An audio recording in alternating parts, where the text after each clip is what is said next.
Welcome to The Design Board, a podcast created by the team at Upspring that focuses on design, development, and everything in between.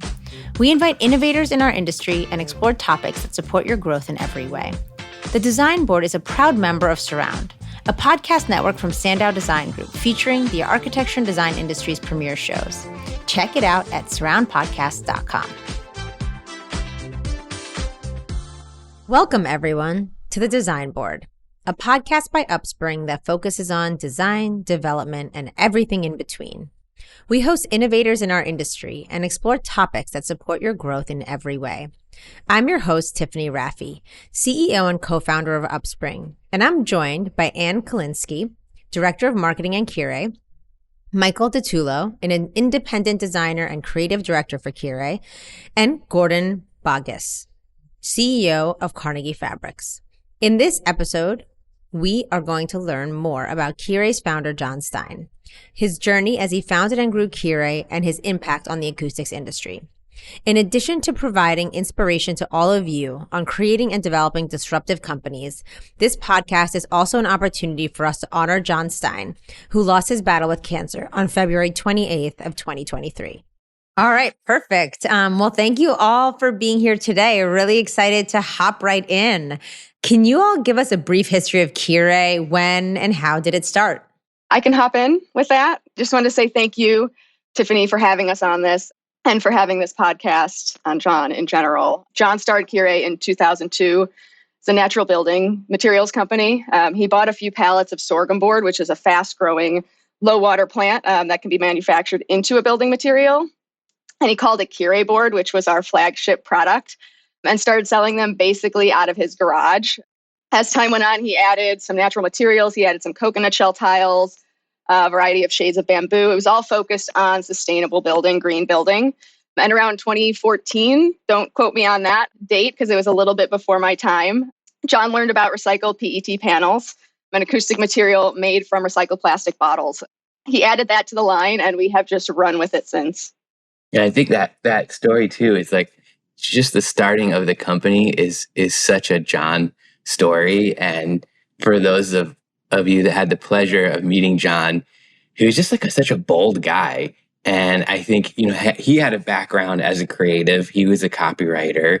And, I remember him when we started working together 4 or 5 years ago. I always ask everybody, company founders, like, what's the story? Like, how did this start?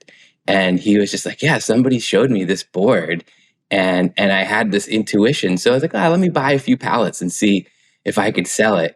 And that such a simple yes. Some people are yes people and some people are no people. John was a yes person. That simple yes turned into this massive company producing sustainable architectural elements. And I just try to remember that lesson from John all the time to say yes more.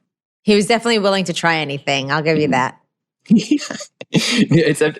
Our greatest strengths could be our greatest weaknesses sometimes. But it's not because, some people would say like, oh, maybe he had no fear. It's not because he had no fear. He was always thinking through what could go wrong, but he just didn't let that stop him. So I'd love to hear how each of you got involved with the brand and just sort of your history and sort of entry point with Kirei. Mike, do you want to kick that one off? Anne and I started at pretty similar times. And again, John had built this, what I would call a distribution company, right? Based on kind of importing different materials and distributing them to architects and designers. And had built a pretty comfortable existence with this successful company that was distributing different materials. And about 5 years ago, he decided that he wanted to shift from a distribution model to a manufacturing model and to produce his own products. And so Anne and I came in within a few months of each other. She came in a few months before me, but I was speaking, I speak at a lot of conferences. I was speaking at this conference in Brooklyn called the Object Culture Conference. That was, I think, part of New York by Design that year. And somebody had sent John the thing of me speaking there because we lived literally like a couple of miles from each other, but I was in San Diego, but I was speaking in Brooklyn. And he was like, hey, I'm not going to this conference, but do you want to just have lunch? And, both of us being from New York I feel like I grew up with a lot of guys like John, like just I kind of felt like I knew him even though I didn't know him. And I think the feeling was mutual and we just kind of clicked. And he was like, look, I really want to transform this company. Do you want to be a part of helping us not only designing products, but helping us figure out what products to make?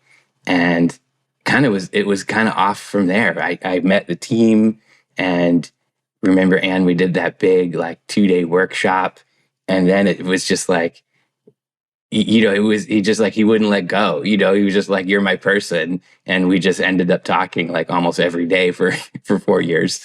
And it was really kind of, I don't know, just such a pleasure to be along for this ride with a company that, with a founder of a company that really wanted to remake everything he had done. Anne, would you like to share? Yeah. So I actually found a job posting for Kirei, interviewed with John and our VP of Operations, Leanne, at a coffee shop down the street. I remember in the interview, John and I just kind of nerding out about the elements of style by Strunk and White. And so Leanne was just looking at us like, what is happening? And so John and I always had this back and forth about writing. And that was something that drew me in, was his passion of his opinion. And so it was from that point on, I was just in. It was just like Michael said, there was a click, and I wanted to help him with the business, help him with, a company that was doing something good for the world. And man, if you got Anne, John, and I talking about Star Wars, everybody would have to leave the room for an hour. and remember the first collection we did together, Anne, was the Avio collection, which was a series of baffles, A, V, I, and O.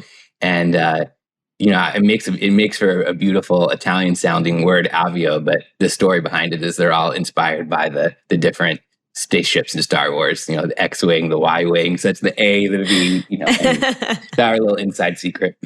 Too funny. Gordon, do you want to share sort of how you joined the team? Yeah, sure. Look, I got to know John probably in late 2021. I had recently become CEO of Carnegie and was looking for like-minded individuals who shared a passion for wanting our industry and wanting companies in our industry to be a force for good. And what I mean by that is proving that great high-performance products that look fantastic can be delivered in a way that is environmentally positive. From a more businessy perspective, we were also looking to complement Carnegie's Zorel art form and Woodskin acoustic products, and Kirei was a natural fit against all of that. So I started to get to know John again about 18 months ago, and there was a great business fit of the two companies. But more than anything else, what I remember is the alignment of values and the passion of John. So we were both very, very committed to, again, proving that, again, this industry can be a force for good, that all of the product functionality and aesthetic that we need can be produced in a more environmentally positive way. So there was kind of instant alignment on that. But what made John extra special was he was just a real guy. So we, similar to what Anne and Michael have said, we talked about music, and John was happy to go super deep.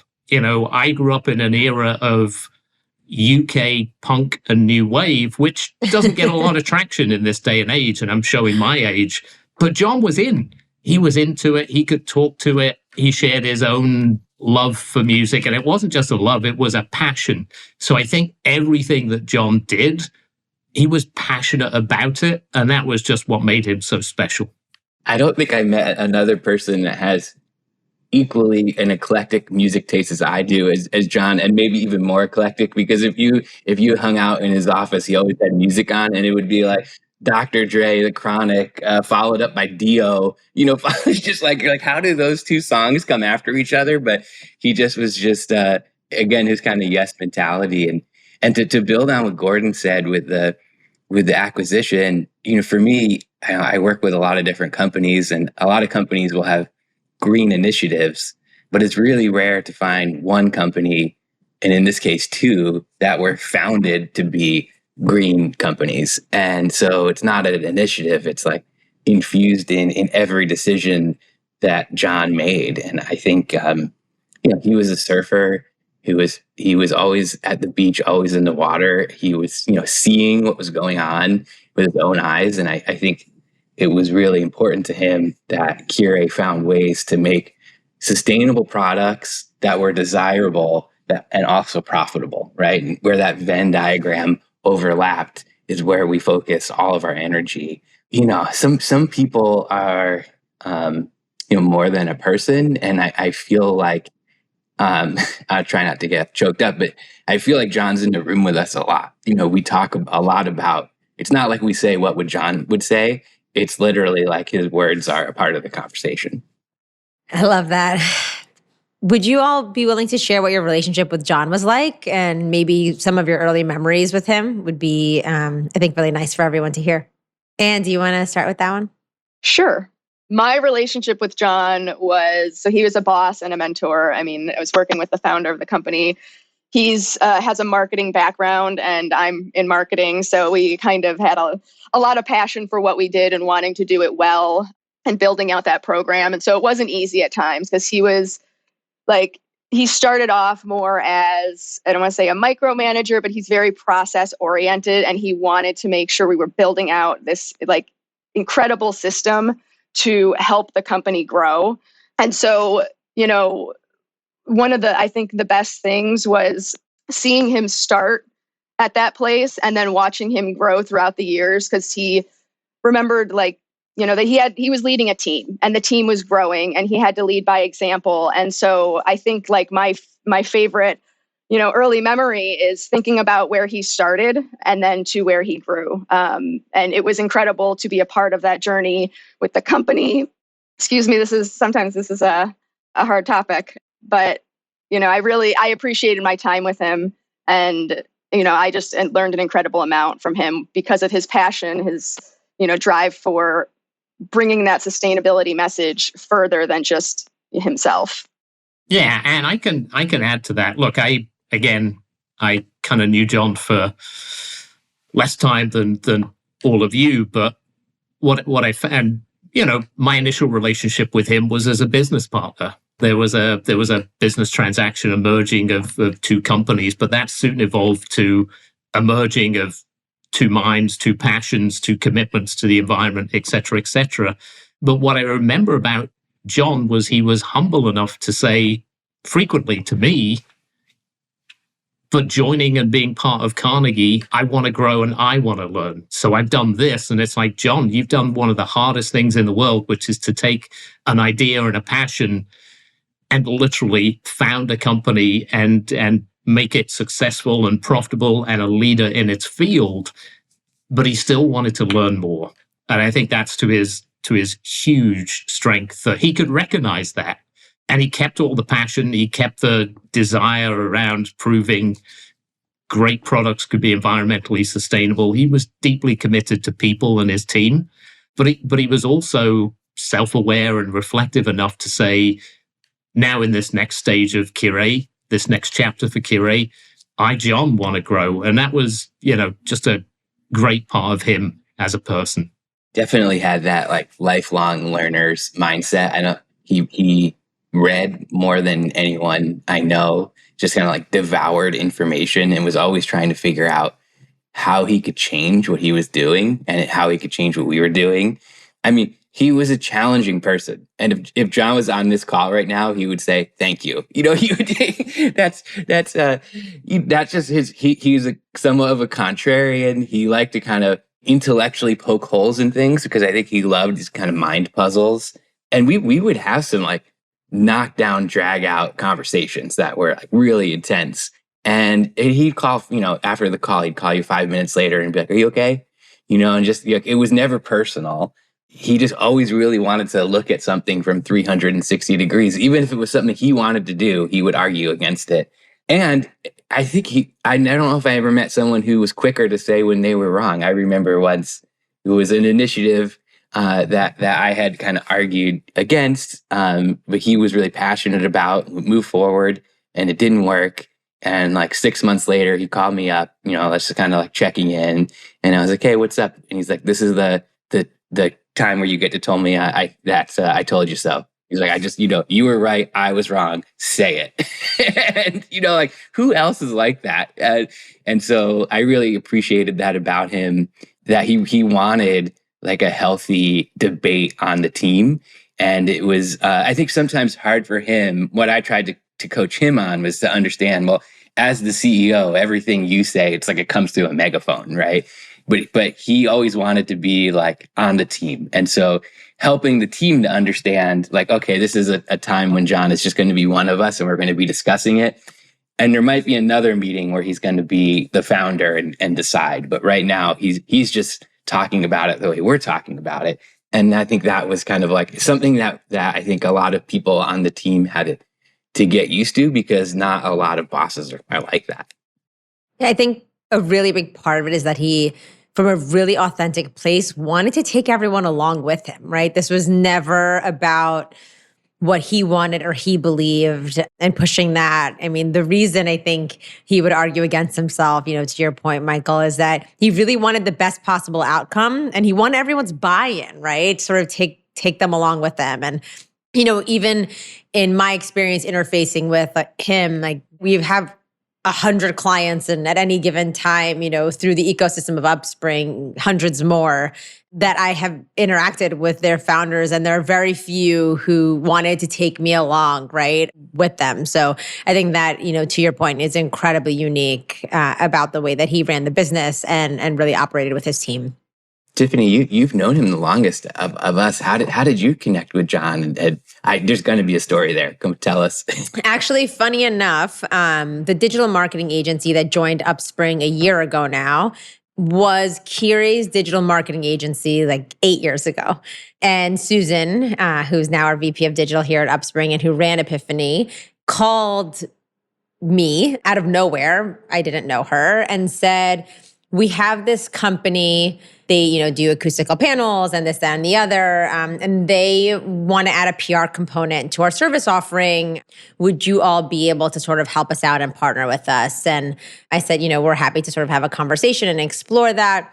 And she warned me, and she was like, he's going to be tough, but he'll be fair. And I was like, I can handle anyone, right? Send him my way. So Susan made the introduction to John, and we started working together, and Kirei's been part of the Upspring family ever since. But my relationship with John really lived outside of the ecosystem of the actual PR and marketing work. For us, it was more of a business operations friendship almost, where he would call me out of the blue. He's one of the few clients who would just ring my cell phone and be like, this happened 3 times. Are you seeing it too? And, would just sort of want to, kick the can around and see what we're seeing amongst our clients and the trends that we're noticing. Really, again, to all of your points, just wanting to learn and stay smart and ahead of the curve. I mean, he would, through the years, share every resource that ever helped him with me. Any consultant that he felt helped the business level up, he would be like, you guys should talk to this person.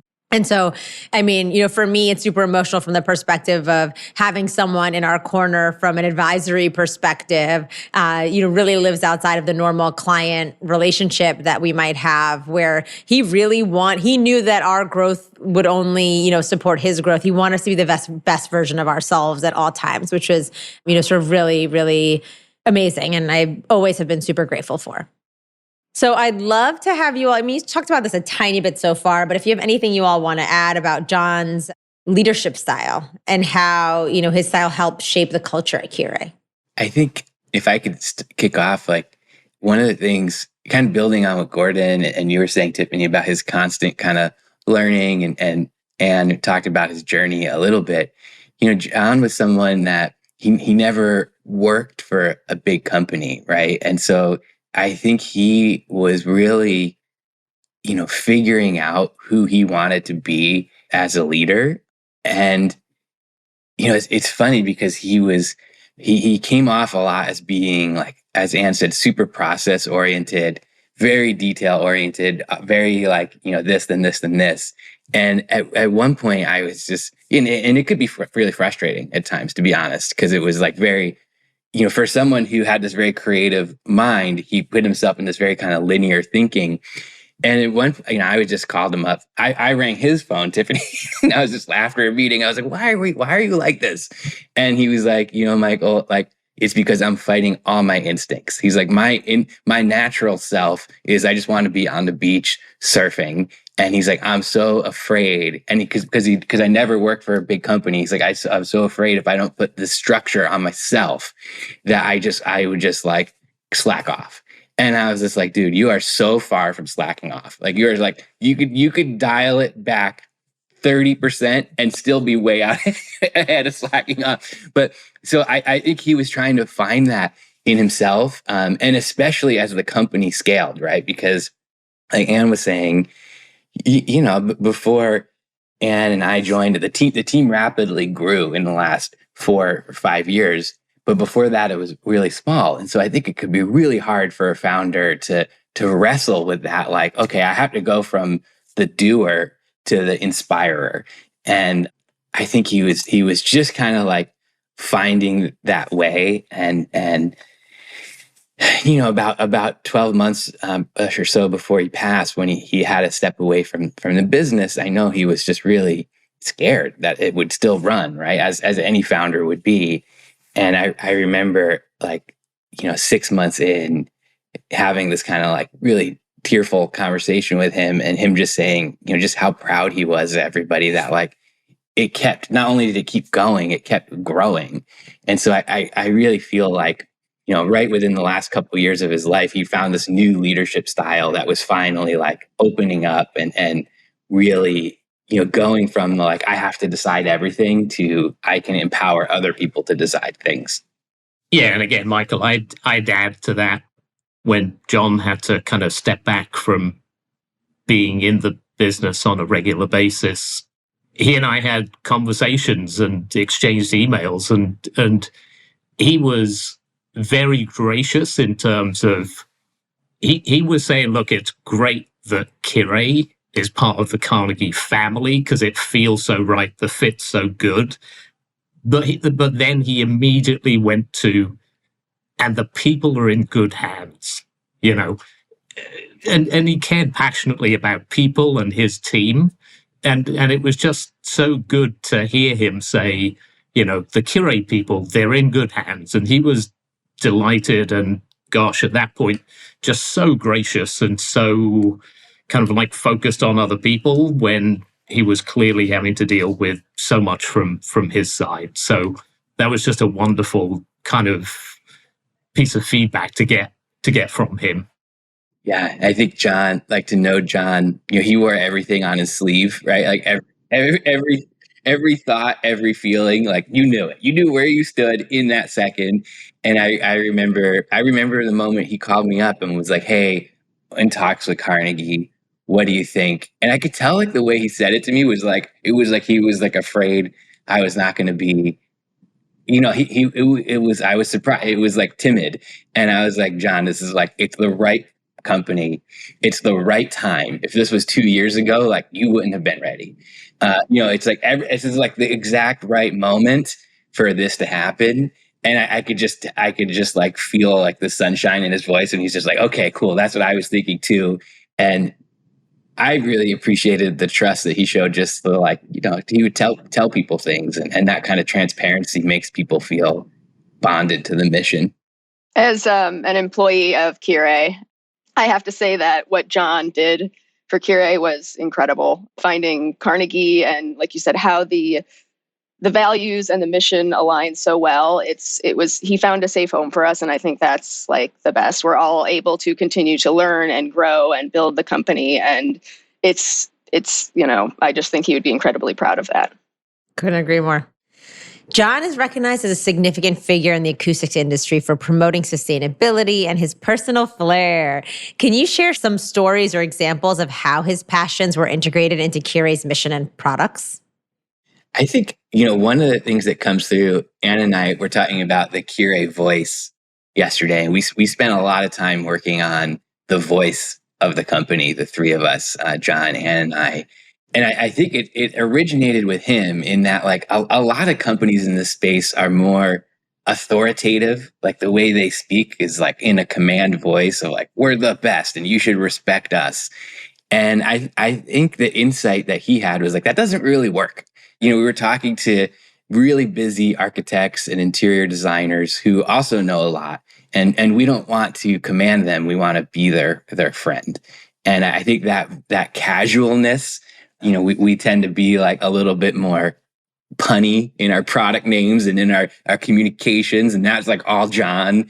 And I think that fun comes through. And then we helped him shift that voice from his personal voice to like a voice that just feels more of like a true friend to the designer. And he was, again, able to kind of let that go and step back a little bit.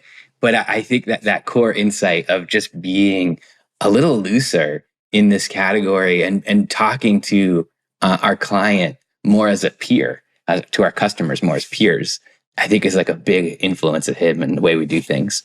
And, I think John also shines through in just how bold the designs are. Look, Michael's a hugely talented lead in terms of developing the Kirei product range, and lots of people contribute within Kirei to product development and product design. So many people. It's a wonderful team effort.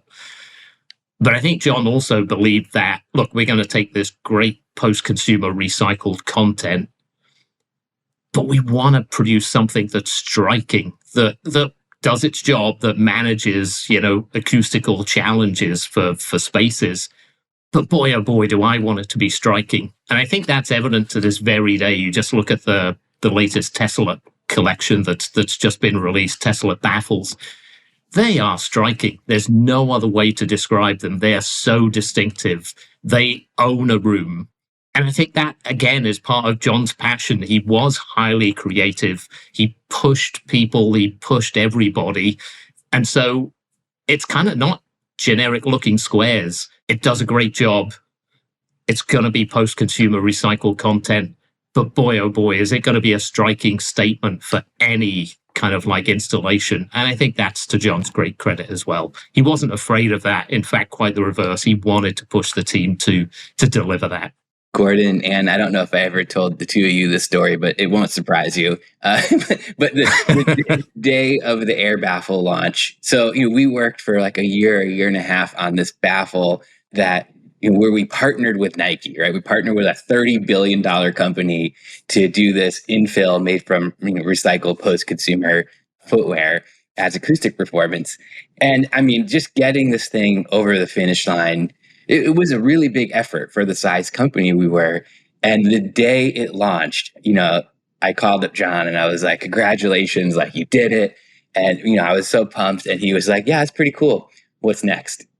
And that was the rearview mirror already, right? That was cool. That was 9 a.m. It's 10 a.m. What are we going to do next to beat it? And I it's rare that you work with somebody, you could either take it one of two ways. You could be demoralized by that, or you could take it as the open challenge that it is to one up yourself next time. And I love that. I think that was just all right, let's do more. And it's really rare to collaborate with someone who's like that. And you had to be careful because I know, like, if I showed John 3 things, like, okay, there's 3 options for this, which one should we do? The answer would be yes. What do you mean yes? It's like, do all 3. Like, no, we got to do one. But you could have those conversations with him. But that was his push. And Gordon, you said it comes through in the Tessellate launch. And I just wanted to share one story on that launch in particular. We were doing the Tessellate baffle, which is a horizontal baffle. And we have this pretty organized system to launch products. And after like the 4th gate meeting, where it's like the product's pretty finalized, John called me and was like, what do you think if we took that Tessellate baffle and just made it vertical? Is that anything? And I was like, yeah, that's actually brilliant because it'll mix with HVAC better and mix with lighting better. And, that product was one sentence from him or one question, is that anything? And that became a product in the launch. And it's like, I always get a little choked up when I talk about that product because it was literally just his idea. So we all know, as we've chatted through a bit so far, how passionate John was about sustainability. How did that manifest in the company's day-to-day operations, product development, business strategy? I mean, a lot of companies say they focus on sustainability, but for John, it really ran through sort of, the moral fiber and really just the entire company top to bottom. Can you all just sort of chat to that a bit? And you were with him like day to day, and I don't want to pick on you, but you have anything? I mean, for day to day, this was a tough question. It was basically, I feel like his passion for sustainability was the thing that drove the business. So bringing that in every day and the fact that he made it fun, that was something that I looked forward to coming to work every day. I didn't mind working longer hours because it was just fun to be there and know that we were doing something, we had a mission together, and it was, for a better planet. In terms of product development, I know Michael can speak a little bit more about this, but I mean, our products are built, they're made from recycled materials, but then they're also built in a way that, we want them to live for a longer period of time in a building, so that it's something that it's not something we're just kind of cycling through. It's not, okay, this now goes into the dumpster or the recycling bin. It's something that it has a longer lifespan. And, I know there's other details about our product development Michael can go into, but I think that having that mindset is something that really just helped drive us every day. I think in product, you'd always just go down a level deeper than anyone I've ever worked with, where it's like, okay, yeah, sure, our PET is 60% recycled product, but what about the hardware that holds it up? Okay, well, it's okay, John, it's aluminum. That's a highly recyclable material. That's great. And he's like, okay, but what about the clear anodization finish on the aluminum? Like, I never thought about, I don't know how green that is. It's a good question. And he was always just like, it's like when you have a little decal on something and a little corner is flipped up, and he was just like, let me just peel this back a little bit more and see what's underneath. And I think it's because, like I said, it's not like there's a green initiative at this company. It's literally the purpose for the company to exist, which is really similar to the founding story of Carnegie too, which I think is why there's such a synergy. Yeah, and I think that's another aspect of this, that John wanted to work with people, whether they were employees within Kirei, advisors, partners, whoever. He wanted to work with people and organizations that were authentically committed to proving their environmental credentials and being a force for good. So again, one of the very first questions that kind of he asked me as we were finalizing the deals for Kirei to become part of Carnegie was, and when are we going to be a B Corp?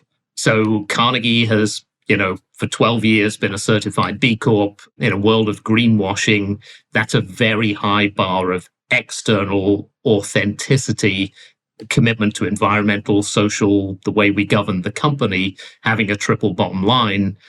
And John just immediately jumped in. It's like, here's a little Kirei, and can they be a B Corp tomorrow? Well, John, it's like an extensive process, but yes, Kirei will now be included in that process when Carnegie goes through its recertification. So yeah, it wasn't just product. It was like the people, the organizations. It was just an overall ethos. And again, I think that's what made the kind of merging of the two families so easy, that there was just such a strong alignment of values that we wanted to authentically be a force for good.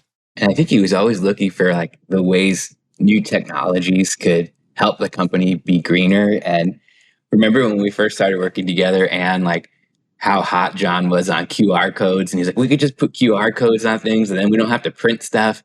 And Anne and I were like, nobody uses QR codes. And then, when the pandemic hit, QR codes just became a part of all of our lives, right? And he was like, I told you those QR codes were going to be something. And we shifted to just, and now that we brought printing in-house, so we can print on samples. We don't have to use stickers, and we could print a QR code on the back so somebody could scan that with their phone and get a digital spec sheet.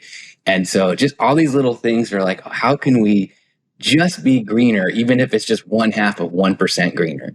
Just looking for that kind of continuous improvement, as it's called. I love that. It's such a good idea. We should have you all run a roundtable on tips and tricks for taking it to the next level. That'd be so fun. Yeah, and every little bit helps, 100%. Yeah. No question. I would have even thought of that. It's incredible. Looking back, what do you think John would be most proud of about Kirei? I'll say hands down the team. I think he'd be incredibly proud of how so many of our team members have grown. When I started, we were 6 or 7 people, and now we're at 24, 25 plus Carnegie. And I just think he would be so proud of our growth and how post acquisition with Carnegie, like the team is thriving. And I think he believed in all of us. And that was part of why we worked as hard as we have always worked, because he believed in us. And I think he's cheering us all on, to keep learning and growing and, building Kirei and the Carnegie team together. And that motivation extends to the PR team here. I know they continue to live to make him proud. So I can totally hear that. Michael, do you have anything you'd like to add? Yeah, I'm just going to build on that. I remember the first few product cycles we went through together were difficult. There were contentious moments. There were tears at times for people. But then the bumps started to kind of smooth out as we kind of built the system together. And I remember 2 years ago or so, he called me and he was just like, yeah, it's great because the product development is just automatic now. We don't have to even think about it. I was like, well, I spend a lot of time thinking about it. So, and he's like, you know what I mean? He's like, maybe I said it wrong, but he's like, what I mean is that I don't have to think about it too much because it's all just happening. And I think he was so proud of how the team developed as an organization and almost like an organism, right? Like, it's just like, it's doing what it was designed to do. And I think it's really, like I said, transition from him having to be out front, like leading the charge to, oh my gosh, like this, it's just the charge is just happening. And I can see it happening. And wherever he is, I hope he still sees it happening. And it's just like, wow, that the company is living up to the potential that he hoped it would. Yeah, I'd echo all of that. I think he'd be very proud of the team, of the people. And also the legacy is that Kirei continues to be a leader in its field, continuing to prove that great acoustic solutions that people want are also delivered in an environmentally sustainable way. And John would be proud to continue to provoke, galvanize, educate, work with, inspire the rest of the industry to come along. Look, we operate within an industry that unfortunately is awash with greenwashing. It's a very, kind of relevant topic. And I think John would be very proud that Kirei is kind of like a figurehead, an example of how it can be done. I think he'd be hugely proud of that. I think one of the last conversations I had with him, we were talking about some of this. And I think, John was an incredibly kind of humble person, like a very self-effacing person. He had this like external confidence and humor that I think made people feel differently about him. But once you got to know him, you realized like how much he pushed himself. And, if he was critical of you, it's because he was 10 times more critical of himself. And we were talking about some of these things in one of the last conversations I had with him. And I had to be like, John, you did this. Can you just stop for 1 second? Give yourself the compliment of realizing like you willed this company into existence from 2 pallets in your garage. And just for 1 second, like pat yourself on the back because it wouldn't exist without you. So my last question for you all, what do you think the future of the industry will look like, especially in light of John's legacy? Where are we headed? I'll say the future is bright. In the last 20 years, I know when Kirei first started, the mindset, the sustainability was a necessity. It just wasn't there. So it was kind of shouting about that, making sure people understood it. And now in, the last 5 years, leading design firms, like that is their priority. And so I think, we know where the planet's at, we know where it's heading, and we know what we have to do. So really it's up to us as manufacturers, designers, as human beings to continue to push that mission forward. And I think John was, so impactful early on, 20 plus years ago. And, it's just the future is bright. I think it definitely has gone from a push to a pull, right? Like when 20 years ago, it was really having to push sustainability and push acoustics, to now it's just table stakes that designers are like, well, of course this is sustainable. And I think the future, Tiffany, I think will be in a yes and state. So just being sustainable will not be enough. It'll be, and what else does it do? What else can this do for me?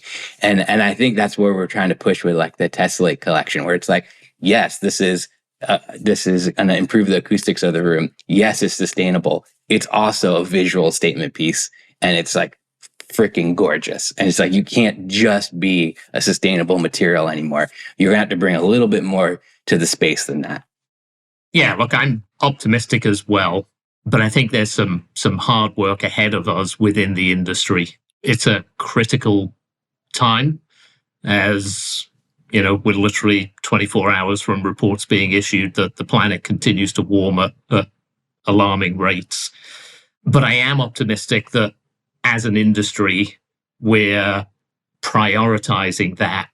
And I think what we want to do with Kirei, with Carnegie, and with everyone who wants to come along with us is to continue to collaborate, to educate, to inspire. And I think the challenge is that there isn't perfect information at the moment. People make better decisions when they're better educated, have better access to information. And that's what we're also all about.